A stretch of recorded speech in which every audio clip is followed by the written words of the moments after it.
Good evening, everyone. Welcome back to the 1 hour series. I know we haven't seen you for a couple of weeks, so welcome back. Tonight we'll be discussing actor headshots, specifically headshots. And tonight we have a photographer who's not only a headshot photographer, so she'll be talking about headshots versus portraits versus other photography. So you guys can ask her any questions you have. Her name is Ambe J Williams of Ambe J Photography. And here is Ambe. Hi. Hi. Thank you so much for doing this. Oh my gosh, thank you for having me. I'm thrilled. Well, I feel like we need to tell everybody what your background is behind you. What are those colorful things that look Oh, like kayaks? oh, these guys, they're Yeah. my kayak collection. Um, no, these are like my giant collection of backdrops. Every year I buy one, two, three. So over the years, it's like grown to this beautiful array of colors. But this is like the way we store them over here because New York, it's a limited space situation. Mhm. So we use wall space when we can, and that's what this is. Yeah, I was telling Ambe that this totally looked to me like a collection of kayaks. I was like, what is that? I thought she was a photographer. But Right. well, all right, Emmy, for those who are watching, could you tell us more about what you do, just so people know more about you and also what kinds of questions they can ask? Sure. Well, again, my name is Ambe J. Williams. I'm the owner of Ambe J Photography, Inc. I'm a headshot and portrait photographer here in Williamsburg, Brooklyn. I also shoot advertising and commercial work, but the majority of my work is with primarily actors and creatives. And, my area of expertise is shooting with on camera actors, theater actors, musical theater, everything in between, but just providing a service for them to be able to come here, feel comfortable, create beautiful images together that they can use for their acting career and for pretty much everything else, their online presence, and any sort of promo or marketing material for their careers. Well, thank you for that. Now, Yes. I was telling Ambi I just discovered her Instagram today, although the link was there all this time, and I searched for Ambi's name and couldn't find it until I literally saw the links today. So check out her work on Instagram; it's amazing. Yeah. Oh, And thank you. speaking of your work, I saw you have, well, obviously a lot of headshots, but also portrait Mhm. photography and some modeling work as well that you do, or you shoot models. I mean, I Sure, don't know if you're sure. a model yourself too, but I mean, I am 5'10", so but no.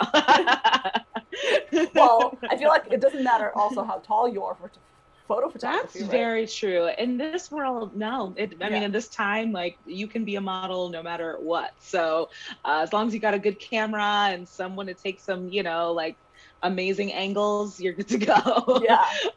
But if you're 5'10" though, you could totally be like a runway model. Maybe in my next career we'll like venture It's like into once you're done high with the fashion photography. modeling. Right. I'm like, let's get on the other side. But yeah, I mean, I do come from an acting background. I was an actor. I am an actor. But I was pursuing acting for almost a decade, out of school and in New York, doing the musical theater hustle, Yeah. auditioning, waking up early, signing up on the list, and so I was able to work off Broadway, national tours, regional theaters all around the country. And then I picked up a camera about 5 years ago, and I became obsessed. And I just couldn't stop talking about it. I was like on YouTube. I taught Yeah. myself, so like on YouTube University is what I call it. And have a bunch of books over here, and it was just like really obsessive about it, to the point that my husband was like, you never stop talking about photography. And I was like, well, then why do you get a camera? So now we both shoot together. Yeah. But yeah, so over the years I went full-time in 2018, and that was also the time that I said, like, let's maybe take a little break from acting and just kind of see where this can go.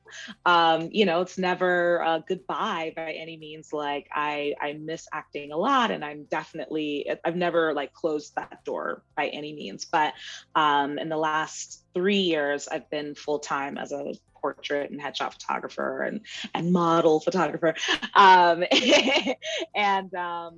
what was your question about portrait and headshot photography? Actually, because I talk too much all the time, I like blabbed on without actually asking a question. Oh. So you didn't miss it. I just didn't ask it. But here's the question that actually came from a bunch of our listeners slash watchers. I guess. Yes. Watchers, listeners, audience members. Yes. Oh yeah, that's the word. Especially for beginner actors, what is the difference between portraits, headshots, and modeling shots? Well, so what I consider an actor headshot, that is just a clean, 8x10, either like a solid color background or, a outdoor environmental background. But usually it's really less about the background. It's about the person and what they can bring to the table. So what I do in my studio is that I talk with my clients beforehand, and we discuss wardrobe. We discuss the range that we want to show off. We discuss, our intention. What are we trying to accomplish here? What are our goals? How are we trying to use these images? And so for a beginner, you just want a clean headshot, and it's really just a head to shoulders, maybe head to waist, depending on your photographer, and their style or aesthetic, but just a clean shot of your face, relaxed expression, and what you bring to the table.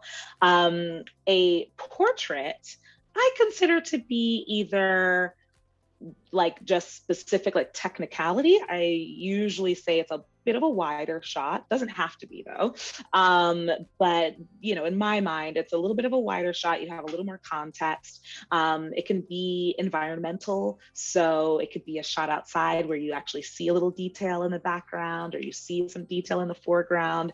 It could be inside, but if I get you on a couch or on a stool, we see the stool, and that can be as basic as that up to as creative and artistic as you want to go. So I like to use fabrics and flowers and, different colored lights and, different expressions. Maybe we're looking off camera and then we're looking on camera, so it's a lot more open, a lot more expansive as a genre, let's say. And then a modeling portrait, that's specifically for people who are pursuing models. So generally when you're in the modeling industry, you need a portfolio that shows your range of styles of how you can, show off the clothing or show off the makeup, or, you might have a beauty portfolio and a high fashion portfolio or a lifestyle portfolio. And so usually you need digital. So that's a full body shot as opposed to a tight headshot, like an actor headshot. And profile shots, it's just a little more specific about your actual face and body versus acting that, it's about your face, but it's also about your spirit and about your personality and, your quirks and things that make you unique and original, that you can bring that to the table when you're, creating a character.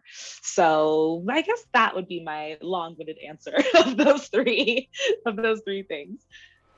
All right. Yeah, I think it definitely makes sense for those who are new to actor headshots. I think the difference really is clear here. So now that we've discussed that, let's focus on headshots specifically. Okay. So what are some do's and don'ts when you shoot headshots? So for example, I mean, all of us heard no hands like this in your headshot, no hats, no glasses, stuff. Or if you wear glasses, obviously, but no sunglasses or you know, that would be for a portrait. No sunglasses. Yeah, Right. glasses, That's yes, definitely a sunglasses, thing. no.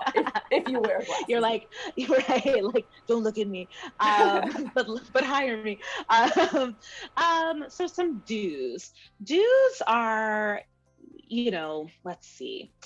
I would say one the biggest do is talk to your photographer. For the first do is like walk in having an idea of what you want, and what you're looking for, because that's usually the first message I get when I speak with people before our shoots. Is the last photo shoot I went to, or last headshot session I went to, I didn't really know what to do. I didn't really know what I wanted, so I was just sort of there taking pretty pictures, but my agent felt like they couldn't use them, or I wasn't getting the, callbacks, or I wasn't getting the auditions because I didn't look like myself. So I guess the first thing is to know and do some homework of, what are my goals? What are my targets? Are my targets on camera? Is it stage? Is it musical theater? Is it, I guess those are kind of the main outlets for acting.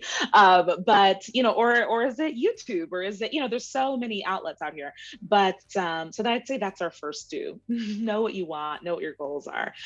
From there, do's are, when you arrive to your session, make sure if you're getting your makeup done, make sure you have a clean face. Make sure you have clean hair.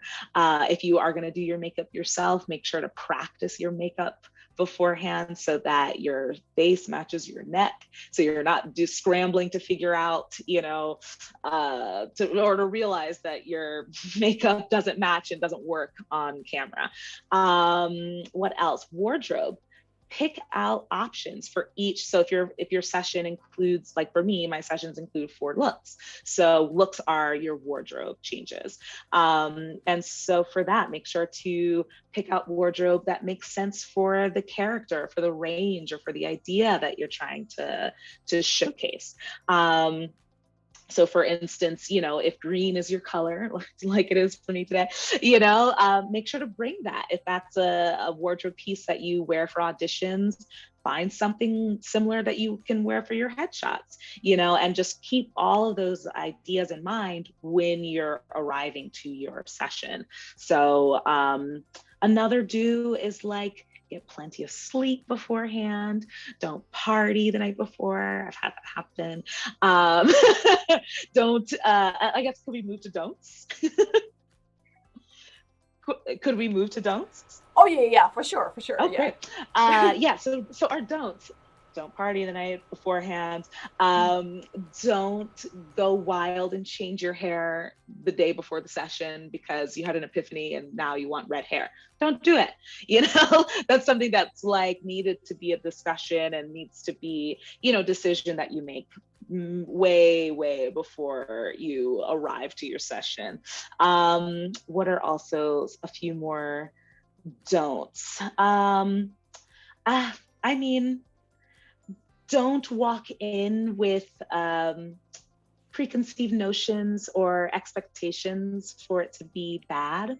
Maybe walk in with a positive outlook, walk in with an open mind, because everyone has those headshot sessions. Maybe it might be their first or second one and they're like, I don't know what that was supposed to be, but maybe it wasn't supposed to be that, so if you're working with someone who's been in the industry and is recommended to you, or you have a few people that are recommended to you, maybe kind of over and over again, work with those people, because they have the experience. A lot of us are also actors. I know I can count honestly, I can count on 2 hands how many actor photographers there are, especially in New York. So a lot of people have the experience of being on the other side, know what that's like, know the anxiety that you're feeling, or don't. Maybe you're like super confident, you're like, I'm gonna kill this. But most of us are like, ooh. So just make sure if it's possible to like do a little meditation, or some breathing, and walk in with an open mind. So those are my do's and don'ts. Now for, I guess, to add to either do's or don'ts or both, what about wardrobe. So what colors and patterns would you say are like no Or no are, nos are, or good. are ones that look good on camera generally? Yeah, so that's sort of those like constrictions are generally for video, because when you're shooting moving images, if you have on stripes, sometimes it does like a weird effect, or certain colors, they like kind of read a bit odd on video. But in general, in stills, and at least in my experience, I haven't had anyone come in with a color that is like just generally awful. Like even even black is fine. White is fine. It really just depends on if your photographer tends to shoot on all white backgrounds or black backgrounds. So if that's the case and you see that in their work, you're going on their website and you're like white background, black background, white background, then maybe don't bring a white shirt or a black shirt, because you'll be a floating head. But if you see that they shoot with color, which a lot of at least New York photographers, they tend to shoot with a lot of color backgrounds. Generally, there's no color that I say is off limits. For me, black is fine. If we can do like a hair lighter, like a charcoal or a slate, that just adds a little more texture and three-dimensionality to the photo. But print as well, that can be a little tricky sometimes. So you don't want to do prints that are too small, because then it can be a little busy for the eye, and you definitely want your face and your neck and your shoulders to really be the star of the show. But again, I've had people bring like beautiful wrap dresses with like little flowers on it, and it works. It's beautiful, or even block colors. It works, depending on how wide you shoot, totally works. Stripes, if the stripe is like a little too busy or the pattern is a little too busy, pop on a jacket. You put on a denim jacket, it breaks up the print, and you're good to go. Another example is like if you decide to wear a collared shirt, and say this shirt had like little, I don't know, avocados all over it. You could put a sweater on top of this, and then you poke out the collar, and you still got that print that can give off, fun personality, but it's not too distracting. So there's ways that you can still bring your personality, still bring your uniqueness, your authenticity, and but it's not too much for the camera.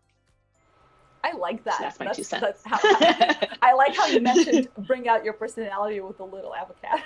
That's like I never thought of it. The irony is that like avocado is the only food that I don't like, but it's the first thing that came to mind. I'm like not a picky eater at all. The avocados, I'm like, I don't do it. I don't know why I can't break this cycle. But I like them. They look cute. They look cute on a collar. Cute, yeah. They don't taste great for you, right? But for me, cute, yeah. But for everyone else, they're delicious. I don't know. We'll get there. Oh well, you can't like everything, I guess. Oh, now before I forget, Ashley asked, what about makeup? Is it if people are going, and this is actually not just Ashley, but a bunch of people who asked some for especially for men's headshots, they said okay, actually let me read it.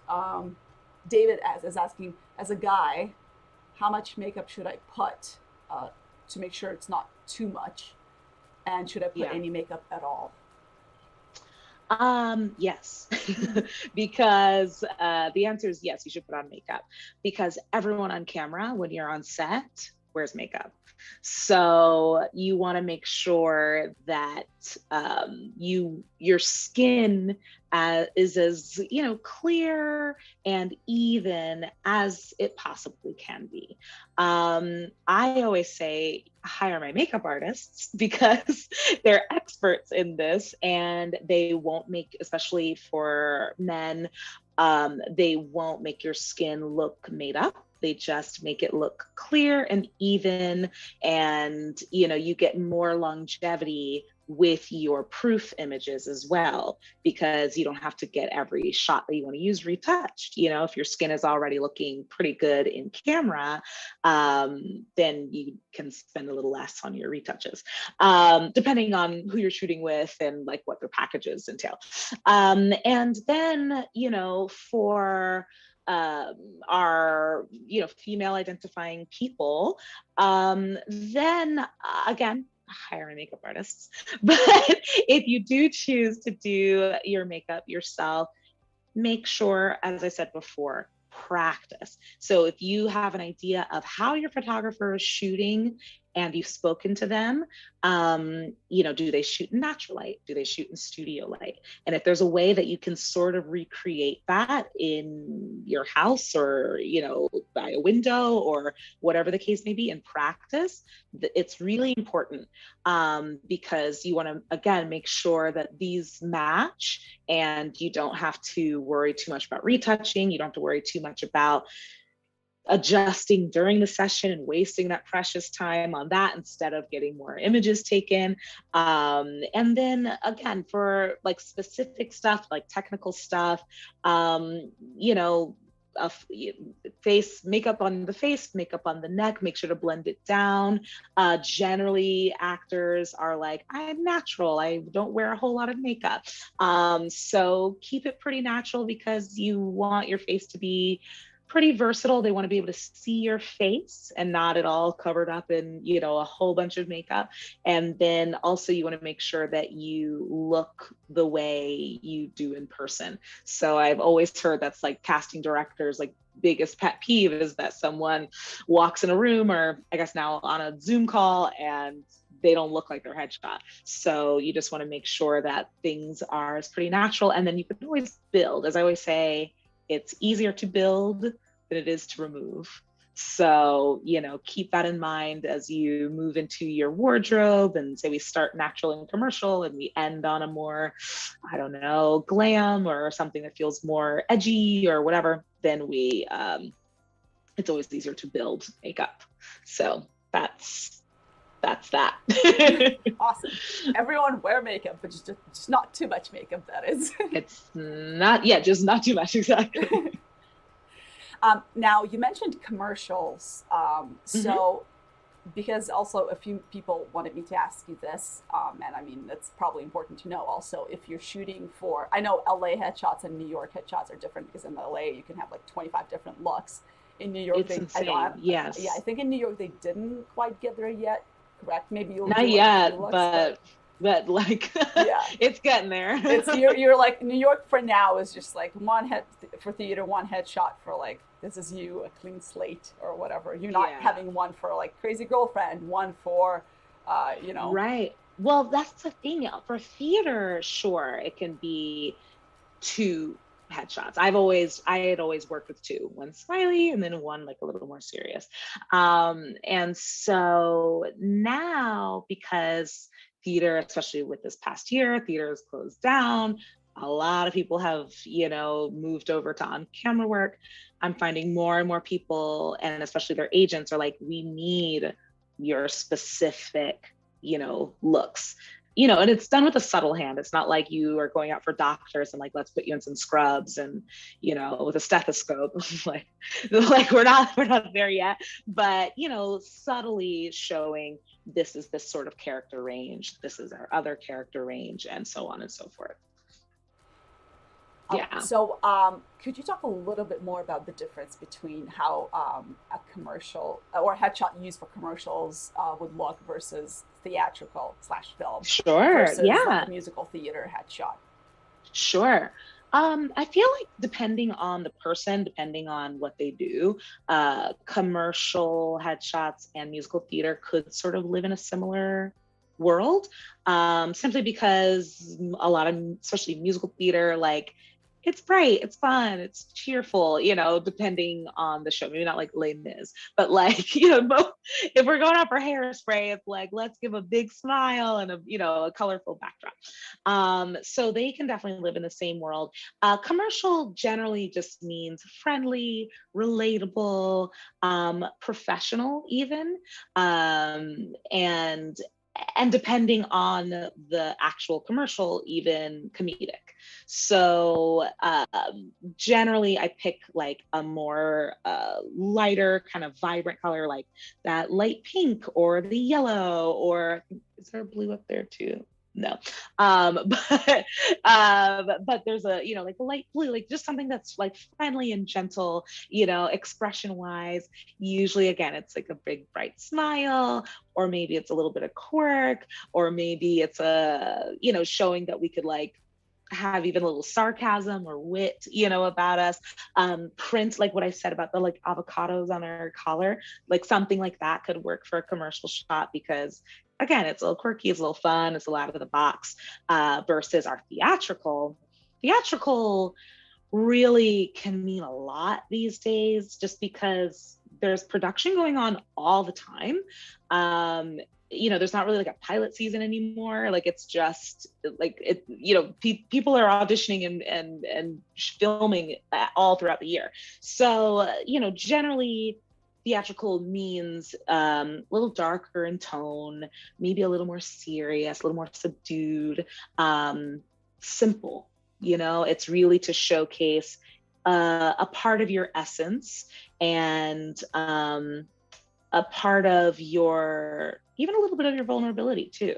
And wardrobe wise too, it could be a little darker. It could be, you know, just like a simple V-neck, a simple t-shirt. It's really less about the wardrobe so much and more about you and your openness and, you know, your simplicity. So that way they can sort of fit you into what they're looking for. But again, depending on who you are and what you do, and if you're represented, a lot of the times your representation has a lot to say in what they need. You know, if they're like, we need a procedural shot, we need something that looks like Law and Order, you know, so give me that blazer, you know, give me that button down, and like, let's get that shot. So again, like that's something to discuss with your photographer beforehand, or discuss with me beforehand, and we can talk all of that wardrobe out so that you end up with like lots of options and variety for all the things you're submitting yourself for. All right, thank you. A lot of useful advice going on here today. Yeah. Now, before I ask the next question on the list, I just want to give a quick shout out to Stacy Carpenter, who's watching and said, Stacy! Oh, you know Stacy, of course you do, because Stacy said, hi, I love Ambe. She does excellent work. Follow her on Instagram at Ambe J Photography to see her style. Yes. Thank you, Stacy. Love you. Speaking of following Ambe, all of Ambe's information is going to be, for those who's watching, all of Ambe's information is going to be on the end screen after the stream ends. So after we're no longer live, you'll see a screen with all the contact info. So yes. in case you'd like to check out Ambe or hire her for your headshots, all the info is there. And of course, feel free to just message this page if you can't, or for whatever reason, find the Instagram or Facebook like I couldn't. I'm everywhere. Just Google me. Oh, yeah, or Google. Easiest. Now, okay, I just want to make sure we get as many questions answered as we can. So for those of you watching, if you have a question, make sure to put it down in comments, or also you can message me. I know a few people usually message me. Just do that as soon as you can, just to make sure we can get to as many of your questions as we can. So the next question is, I mean, you've covered this quite a bit already on how to prep for your headshot session, but maybe you could talk a little bit more about what, as a photographer, what kind of things you provide to the clients versus what kinds of things they have to come with. So like know what looks you want to shoot. Can they? What if a client comes in and asks, "Oh, who do you see me as?" That's probably too much to ask a photographer, or is it something you've done? Well, you know, again, because and not every photographer does this. Some people, you know, they either they don't have the phone consultations or they meet in person or, I guess on Zoom or, whatever the case may be. I always talk with clients beforehand because I don't like walking in blind. I like to get to know you a little bit beforehand. So I have a reference when you like walk into my house, because I do shoot in my home studio. So we will discuss again, like, what are your goals? What are the characters that you play or you want to play? What sort of actors have you been told you're similar to? Or, what's something that you've always wanted to go out for that maybe your headshot didn't help fulfill that? So those are the things, the kind of prep stuff. And I always talk to people generally like a month or between like 3 to 4 weeks out. So they have about a month to really prepare, go shopping if they need to, or find wardrobe in their house that they love and, kind of revamp. Because my only no for wardrobe is bringing like old clothing, because I can't do anything with clothes that have holes in them or that are dirty. Maybe it's your favorite shirt and it's like your lucky shirt and you wear it all the time, but it like looks a little distressed, unless we're going for like distressed actor. That's generally like the only thing I say is like find a newer version of that piece of wardrobe, because when it's old or dirty, it's just really hard to work with, and then you have to work on it in Photoshop and clean it up, and it's just extra things that you have to think about. And then I'm trying to think, what was the other question? Other prep stuff?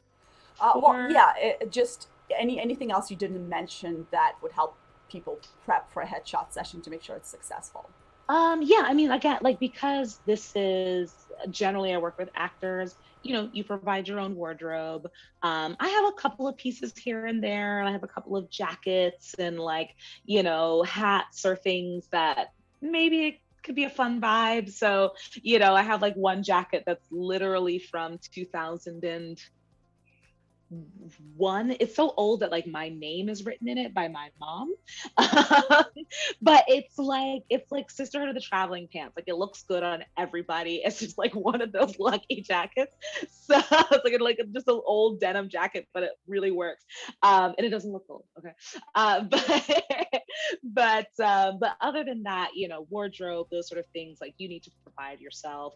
I say, think not maybe full outfits, but always bring a pair of jeans or a pair of slacks or just something that you'd want to be photographed in. Because every now and then someone will come with like just tops, and I do shoot a little wide sometimes. And so if I don't have any options to, like cut out your sweatpants, then that just makes things a little bit harder. So like, and those are things that I talk to people about and remind them, like, make sure to bring a pair of jeans, or you don't really need to bring shoes unless we're doing a branding session. And the branding session is a lot more involved. So that's like creative portraiture, that's headshots, that's kind of like whatever you have always dreamed of doing. So if like you've always dreamed of doing like a, I don't know, GQ spread, full body shot, studio lights, like, we can do that. That's something that we can provide. And it's like an interesting and creative way to showcase yourself, showcase your different kinds of personalities, your style, for your promo material. All right. And what about on the day of the event, the shoot? The event, yes. How can actors make sure that it goes smoothly? And what types of things do you do? Let's say if an actor comes in and it's their first headshot session and they're nervous and they can't relax. Is there a way you help them, and what are some other things that they can do? Of course. Well, I always say hire makeup artists, because that is really one thing you don't have to worry about.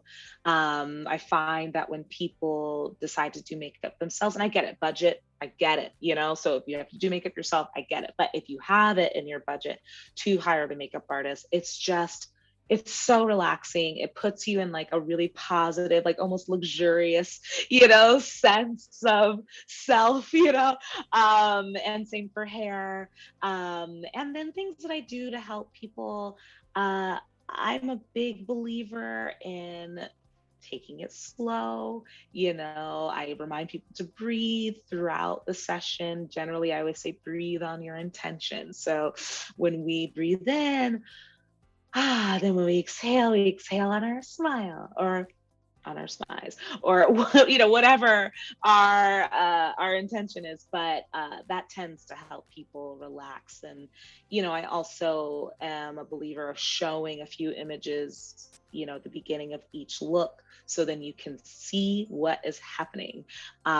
Because I've experienced shooting with a photographer that didn't show me anything before I got the pictures. So like the whole session, they were like, it was like, can I see a couple? I just want to make sure I think I'm giving, but like, I just want to make sure that I'm giving, and so I saw the photos afterward and I was like, oh, I wish I had seen a couple, because I would have moved my shoulder back, or I would have, done something else. So I am a big believer in like no surprises. A vocal client is a happy client. So if you see something that looks odd or weird, or you don't like it, or it needs to be adjusted, you get to see it before, then we adjust, we see it again, we approve our wardrobe, our makeup, our hair, lighting, whatever the case may be. And then we continue on. So it's not a whole bunch of you're staring at yourself with every frame. That's very distracting. But I do like to be able to show throughout the session what is happening, so people can feel calm and be like, oh, wow, I look amazing. Great, let's keep going. So those are kind of my little tidbits, to get people comfortable. But again, when you talk to people beforehand, you get a little familiarity there. And I like talking and hanging out with people, so it's pretty easy for me. So generally people feel comfortable. Yeah, I was gonna say I'd love to hang out with you. Like, just such a positive person. It's like, if you want positive looking headshots, go to Ambe. Exactly. We can do the angsty too, but yeah, generally, my go-to is this. I can't help myself. Let your positivity shine. Exactly. Positivity is the best. Now, this reminds me, because I said positivity. How about negative things? Have you ever had a client that came in and asked for too much, or like did something that wasn't, I don't want to say appropriate, but like maybe they said something, or, expected you to do something that wasn't really, your job wasn't to my do? thing. Like, Yeah, maybe you could talk about, I don't know, in general, some things that, I don't know whether they happened or not, or but like anything you can think of that actors should not ask of their photographer, should not do during their session, during or before their session. I mean, the first thing that came to mind is like, don't ask your photographer to to change your background in post-processing, in the sense of, I had someone ask me, oh, can you make it look like I'm on a beach? And I was like, that's strange. Why? So like weird stuff like that. I mean, in this day and age, generally my clientele are, even if they're just starting, maybe they just finished a program, and they are finishing college, or they just finished an acting program. So it's a lot of people that kind of know what headshots are. And I would imagine a lot of your audience members, like, they know what a headshot is, but still, when you're new, and if you don't know, you gotta ask, I would say I had a situation where I was shooting for a 2-year program, and a few of the students, they were suggesting to bring, like, for themselves to bring props, and I didn't understand why, because that's just not really industry standard. It's not like you have to showcase, like, I'm a fashionista, and so we like have a purse for like our headshot, like, or like a stethoscope, like you don't like, you don't need to show that much, or like bringing food. Like it was a lot of strange requests kind of over and over again, like with this group. So I was a little confused about that, and so that was just, it wasn't anything that it was like a altercation or anything. It was just more of an educational moment. Like, these are things that you don't need to bring. Trying to think what else. I mean, again, like in my past, like when I was first getting started, I was shooting anything and everybody, so I had a array of personalities. I've had some wild people here back in the day. A client comes to mind where there were lots of wardrobe changes and lots of fiery personalities. They were also like an hour late and then got mad at me, and I don't know, it was very strange. Very strange. So those sort of things don't really happen anymore, but like try and show up on time, so if you're not try, do show up on time, because if your photographer is shooting 2 or even 3 sessions a day, they've plotted out those hours, and if you show up an hour late, don't expect to get an extra hour on the end. You basically show up for the time that your purchase, and that your package includes. And then after that sort of depends on if your photographer is feeling generous or not. So do show up, 15 minutes beforehand, just so you can also settle down. We can talk about wardrobe, we steam clothes, hit it with a lint roller, all that time can be used productively. Trying to think what else, what are other things not to ask of your photographer. I found everybody has their insecurities, okay? And it's totally normal. I don't love it when people ask me to Photoshop their bodies. It makes me feel uncomfortable, and it's not reality. And I think I get it when we feel maybe not as comfortable in our skin, but it's also like we have to enjoy ourselves as we are, in general.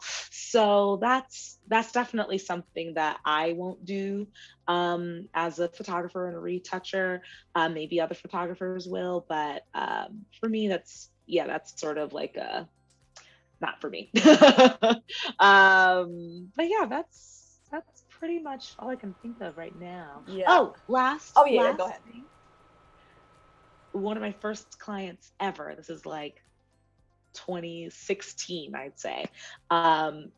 She she had her bangs in a certain way.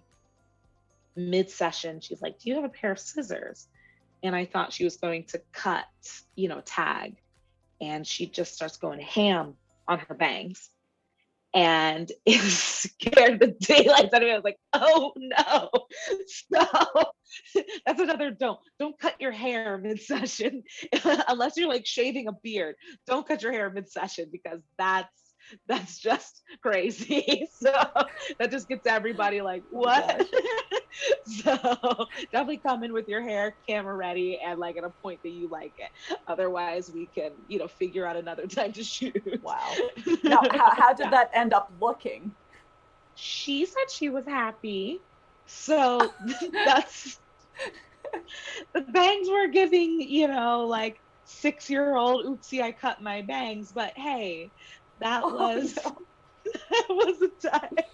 Nowadays that wouldn't have happened, but I was just getting started. I didn't quite know how to handle, all those personalities and like how to direct, how to say no, so but 2016 me was like, I don't know, I guess do it. Yeah.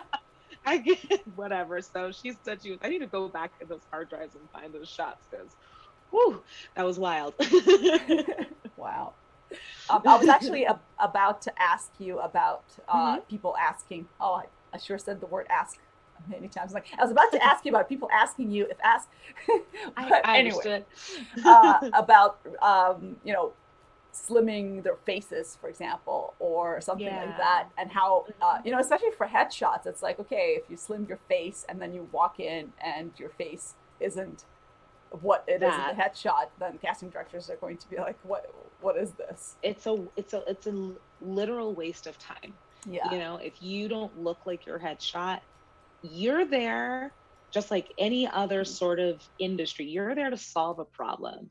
The casting director and the director and the producer, they all want you to win, because they want to solve the problem, which is casting the character, having someone play the character.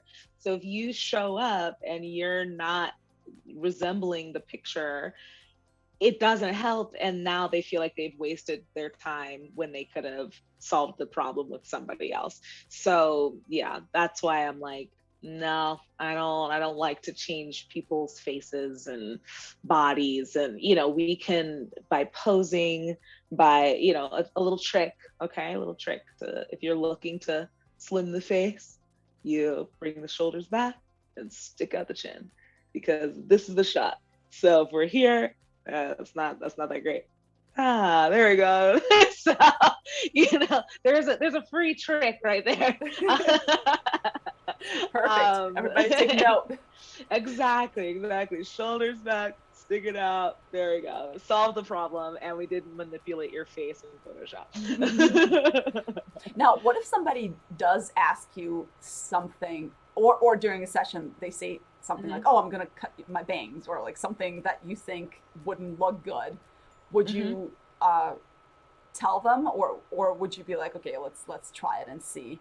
But if you know that it's not going to work and it's probably not a good idea, would you direct them that way, or is that something you're not comfortable Yeah, doing? no, especially if it's something like you can't redo, like cutting your hair.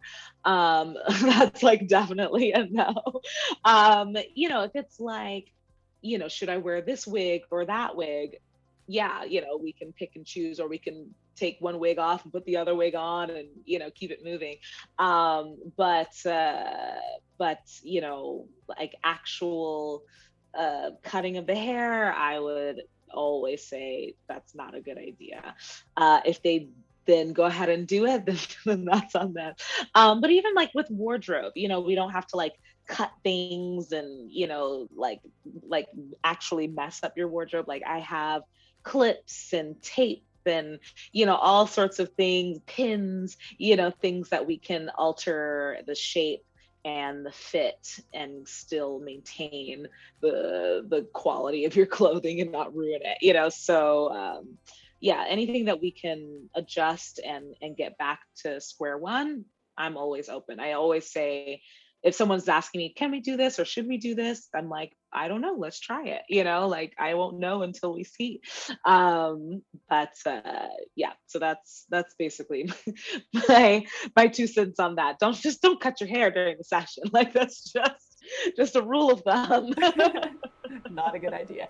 But it's then, just not it. If you want, if you're someone who has a beard, and then you want a beard and then no beard shot, then that's considered two different looks, right? Totally fine. Yeah. Oh yeah. So with a lot of guys, they will come in with their beard, and then if it's like a big full beard, maybe they'll trim it down to a little stubble, and then we can get down to clean shaven.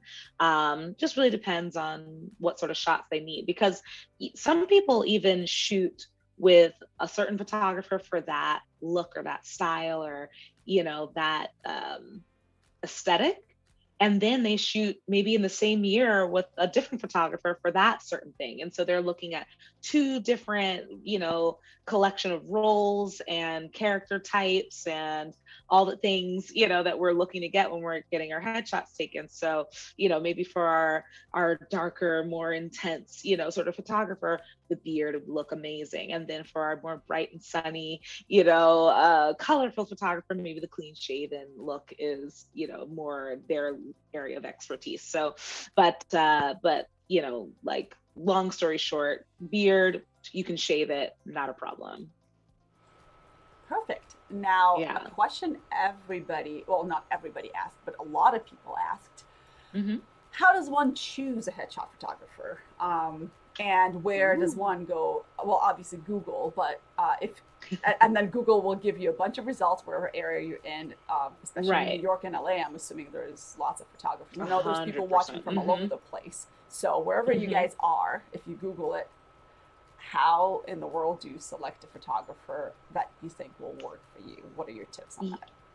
Well, I love personal referrals. So if you're on Facebook and you're like, all right, friends, give me the headshot recommendations, I love that because then it's been already been vouched for.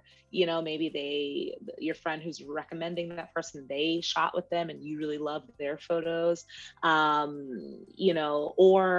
a lot of people find me through hashtags. So, New York City photographer, New York City headshot photographer, actor headshots, depending on if you prefer to work with a person of color, they have those specific headshots for that because a lot of my clients are people of color, and so they want to make sure that their skin tone is represented truthfully. And so, or some people want to work with women, or they want to work specifically with men, or non-binary people, or queer people. So there's like a plethora of choices out there that you can make and have someone that you can feel comfortable with and in tune with. So I would say your best bet is through your social media, hashtags, friend referrals. And then if you're really beginning and maybe you're coming from a different industry and you just don't know where to find a headshot photographer, yeah, I mean, Google is really your best friend as far as like looking up New York City headshot photographers. And generally, the first page, second page, like you'll find somebody pretty decent. But I would say beyond that, if they offer a way to chat or, through email or over the phone or on Zoom or FaceTime, take them up on it, and don't be hesitant to ask, like, is it okay before I put down a deposit that we talk on the phone? Because the headshot photographers that I hired, we met in person, and I would go to their studio and I was already convinced that I wanted to work with them anyway. I loved their work. I had friends that worked with them. My agents referred them to me. So everything was lining up anyway, but it was so nice for her I think she shoots weddings now, but at the time it was really nice to be able to walk into her studio, meet her in person, shake her hand, ask those questions that I had, and then feel, okay, I'm ready to put down a deposit. So, don't hesitate to reach out and say, hey, could we chat beforehand? I just have a few questions. Yeah, and of course, there's always portfolios, websites, Instagram that you can also check out. Oh, I mean, Yeah. beyond, I wasn't even going there. Like, if their work is like inconsistent, like, don't hire them. Yeah, You if know they don't have what I any mean? samples of their work, maybe Yeah, that's like if it's like a sketchy, like, they send you a Dropbox link, like yeah, that's not the vibe we want. You want someone yeah, that has a proper website, it's clear, it's concise, they have the information, they have a picture of themselves, they have FAQs, they have an active Instagram. I find that a lot of people a lot of people don't even know I have a website. They're like, oh, I just found you on Instagram. But I pride myself on like maintaining my website, making sure that it's clean and understandable and and updated. So all of those things are really important, just like you would, this is an investment. Headshots and photography in general is expensive, so you want to make sure that the money that you're putting down is something that's going to be useful for you, not just to have a fun time, but also useful, and that it has longevity. So all of those things are really, really important. All right, now we have a question from Richard, and I apologize. I know I'm not naming everybody who asked this question here because you guys, Hmm. a lot of you ask similar questions, which is understandable because we all want to know the same thing. So I just kind of group them together. But if it's something super specific that just one person asked, I usually call out their name too. Yeah, no problem. So the question is. Uh, as a beginner actor, is it okay to take my own headshots or to get my friend to take my headshots with a phone or something? Is it fine to take your own headshots with a phone or something?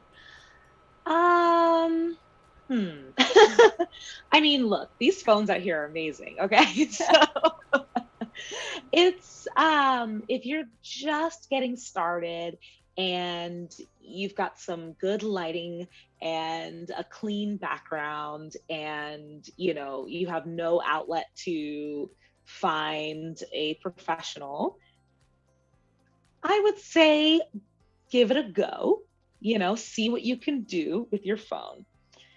Because I actually know somebody that has a phone headshot in the playbill. So it's not it's not completely like a ridiculous question, but I would say go with a professional in the general sense. Go with a professional. Go with someone that has gear that's high resolution, that you can print and it's not going to be grainy, that they're going to walk you through the steps of like being on camera, making you feel comfortable, posing you in a way that's effective but also flattering, because sure, I could take my own headshots as an actor photographer, but I'd rather someone else do it, because I want to be thinking about other things, not the lighting. Oh, the clouds are ruining my shot, or oh no, the phone fell, so like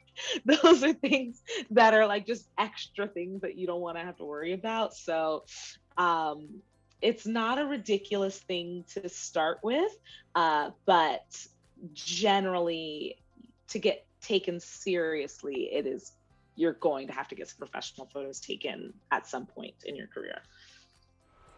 Yes, and if you guys want to see what it means to have professional photos, feel free to go on Ambe's website, and there's lots and lots of. There we go. Yeah, I was actually going to try to show some photos, but then I was like, but then I'm gonna have to get some photos that are like the bad headshots, and I don't want to be like, oh, here's a terrible headshot, and then that person's gonna be like, they're like. Yeah. So if you want to see good headshots, go on Ambe's website or any other headshot photographer website, and you'll be able to see, because there is a difference between, it's very obvious when it's a cell phone photo, or someone who doesn't know anything about lighting took your photo. Exactly, because that's the thing. Like, you're gonna, if you take a picture with your phone and the lighting is a little bit strange, you're just not gonna get the reception that you want. Like, you're gonna put them up and be hoping that you get that audition, and it's gonna be tough. You're just putting yourself in a tougher position. So, hire the professional and in your city, and they're going to help guide you, and you'll have a product that then you can use and get all the reception that you're looking for. All right, you guys, we're almost out of time. I will ask Ambe a couple more quick questions though. So going with a headshot photographer versus just any photographer, how important is that? Because I know I've made the mistake of going with a photographer who had amazing nature photos. They took pictures of like birds and stuff, and then they took my headshots, and it was just my head. And they were like, what do you mean? I thought headshot. You said headshot, literal. I was like, yeah. Okay. It's really important because there is an industry standard for actor headshots. You're right. It's not this, it's this, or it's this, or it's this, and when it comes to lighting, you don't want lighting. I mean, there's a lot of variety out there. There's a lot of wonderful headshot photographers that are super creative and do beautiful things with light, but you don't want it to be super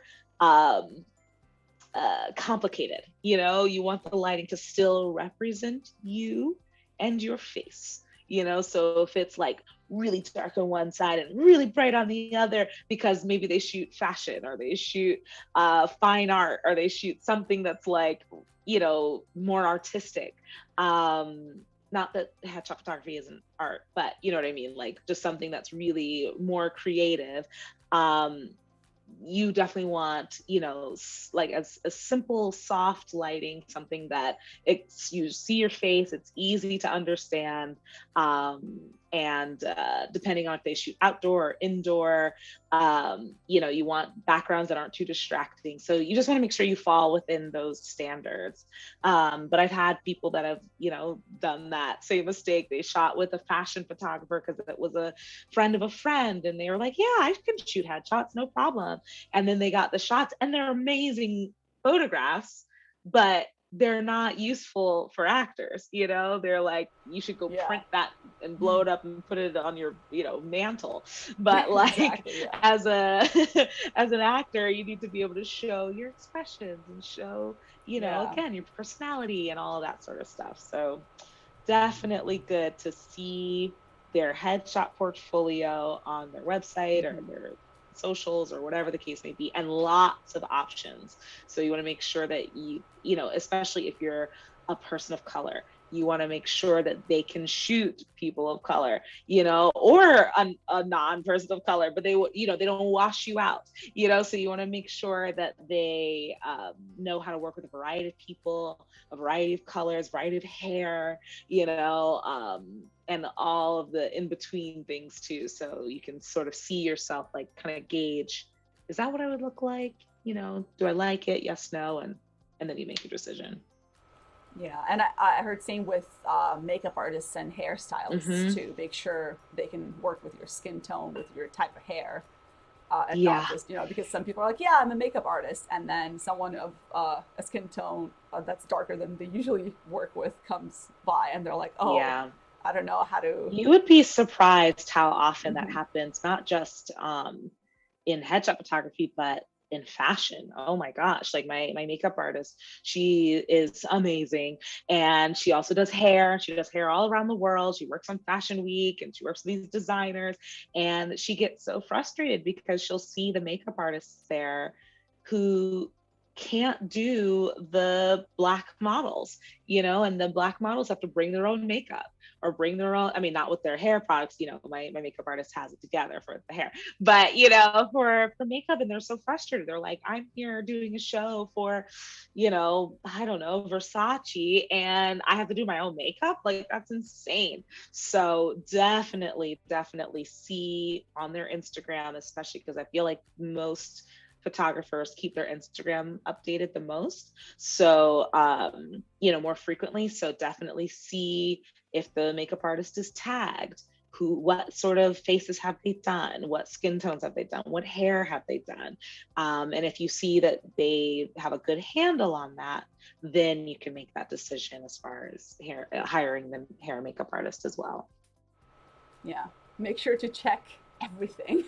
Yeah, basically, because the information is there, generally, especially again on Instagram, you can tag everybody who made that image happen: hair, makeup, photographer, stylist, lighting tech, producer. You can find out who did what, and then you can see their work, so it's really accessible these days.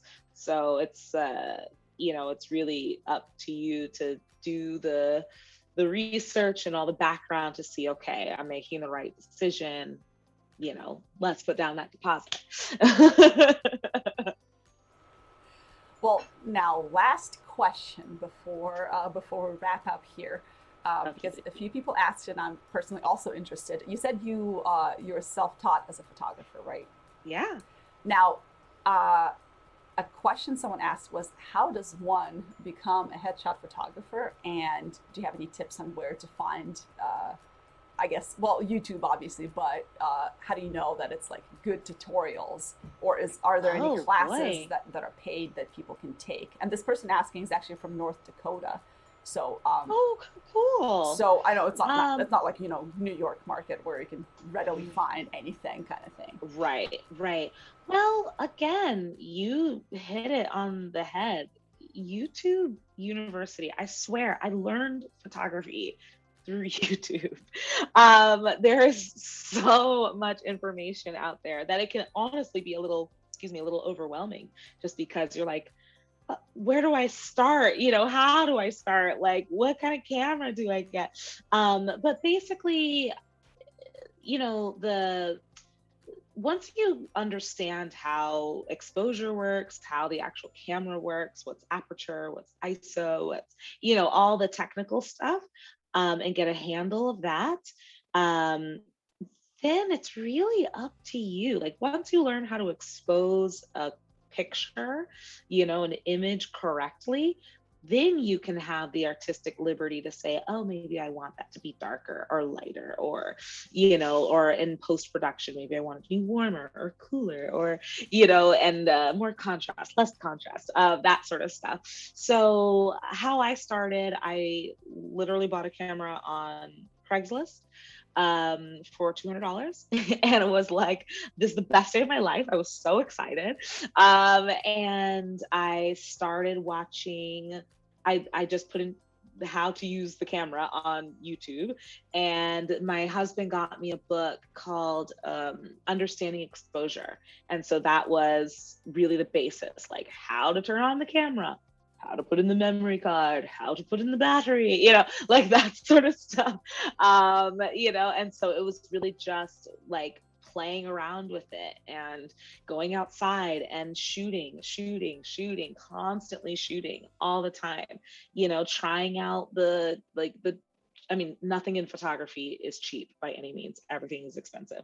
But like trying out the cheap lenses, like what can I do with the $100 lens, and like shooting with different lenses, shooting with your family, your friends, practicing with people, they're not going to judge you. Like it's fine, so just being comfortable. And if you can't shoot with people, shoot yourself, set the camera up on a tripod and you can get the remote and see what the lights look like and do lighting tests, and use the sun as your light when you're first getting started, and shoot in shadows, shoot full sun at noon, shoot at golden hour, figure out what the lighting looks like at all different times of the day, and then once you've gotten an understanding of that, that's when you can move into studio lighting and playing with like the beauty dish up here and the different lights and modifiers and everything like that. I learned backwards. So I started with studio lighting because I was like, that's what photography is, and then eventually learned how to use the sun, and now like the sun is my favorite light. So so just like be willing to experiment, practice. The first shot you take is going to be the worst shot you've ever taken, so you can only get better. And other resources outside of YouTube, there's two really, really wonderful educators. So much of their stuff is free. Nick Fancher, he's based out in Ohio, and I have all his books. They're all up there. They're called Studio Anywhere. And he's like a minimalist sort of lighting, expert. So he's like, what can we do with this one light? And he's brilliant. And then Lindsey Adler, she's all over YouTube. She's all over Instagram. She's usually does, talks at B&H for free. She's brilliant, especially with studio lighting. So those are the two. And a lot of their stuff is free. I would like scour the internet for like, free PDFs and, how to like put the lighting together. So I would say those are your first two. If you want really, really good educators who produce beautiful work, not sort of like subpar work, those are the two that I highly recommend. All right. Thank you for all that amazing advice tonight. Yes. Now we went a little bit over time, but oh goodness, we had a lot to discuss. So thank you so much, Ambe, for doing this. Now, yes, if there's is there anything else that we missed that as a photographer you want everybody to know, or anything else you'd like to say to wrap up the stream tonight? Not really. Just again, like do your homework. Get the recommendations from your friends, from other actors, from, coworkers, people you've done shows with or been on set with. And because again, the information is out there, and once you've secured a date and you're on set, you're shooting, as I said before, a vocal client is a happy client. So advocate for yourself. Tell them what you need, tell them what you like, what you don't like. If there's something odd or strange, most of the time, the photographers that I know are really lovely, wonderful, accommodating people, because we want you to walk out of here feeling incredible, so anything that feels a bit strange, speak up, say your piece, and we will adjust. And because we want you to win, we want you to walk out of there not only feeling amazing, but having work that you can use for a lengthy amount of time. So those are my two: vocal client, happy client. Awesome. Well, thank you so much again for doing this. Yeah, of course. This was Thank amazing. you truly thank you for inviting me. I could talk about this stuff all day, apparently. Yeah, we've had a lot of directors and casting directors and such on these streams, but people have been asking for headshot photographers. They're like, we want to know how to do headshots. So I was like, okay, we'll have a headshot photographer. So I'm so glad you were able to do this. Yes, thank you. Now, once again, for those of you watching, Ambe's contact information is going to be on the end screen once we're no longer live. So check her out, follow on Instagram, follow, subscribe, hashtag. Yeah, right.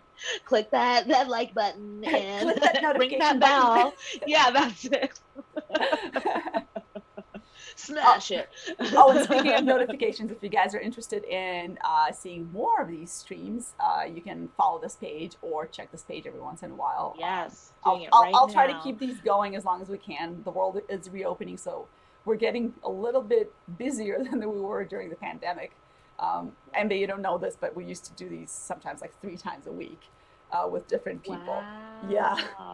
But now everybody's getting busier, so I'm like, okay, I'll try to do these at least once or twice a month, but no promises. So we'll see how it goes. But you guys stay tuned. Also, we have a Facebook group. It's the link is in the caption for this post. It'll be on both Facebook and YouTube. So if you join the group, you'll be notified every time we go live. And yeah, stay tuned for more casting people and some music directors, artistic directors, and other interesting guests coming in the next month or two. So stay tuned. And Ambe, once again, thank you so much for tonight. It was a great stream. And good night, everyone.